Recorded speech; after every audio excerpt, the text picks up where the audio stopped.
Hello everyone and welcome back to Tech Idea. Here we make tutorials on topics that might be helpful to you in one way or the other, and today I'm going to be showing you guys on how you can add tables to your MS Word. So previously I've shown you guys on how to add tables on an Excel, but how do you do it when you are working on Word? So don't worry about it, I'm going to show you. It's as simple as Excel. So you want to head over to Insert. Once you're in Insert, you just want to search for tables. It's going to be the second option. At first it's going to be the 3 pages, and then you're gonna have tables. Then you have some other options, but we're not gonna be discussing about that. Now you wanna draw your table.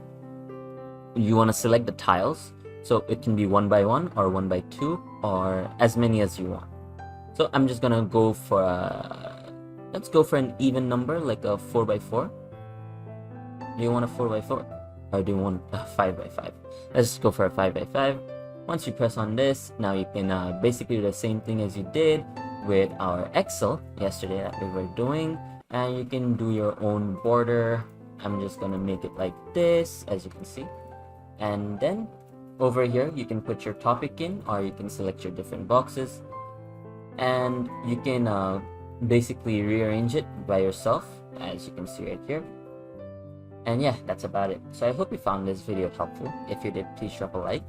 And if you want to see more videos like this in the future, don't forget to hit that subscribe button as well as that notification bell. Thank you so much for watching. Bye!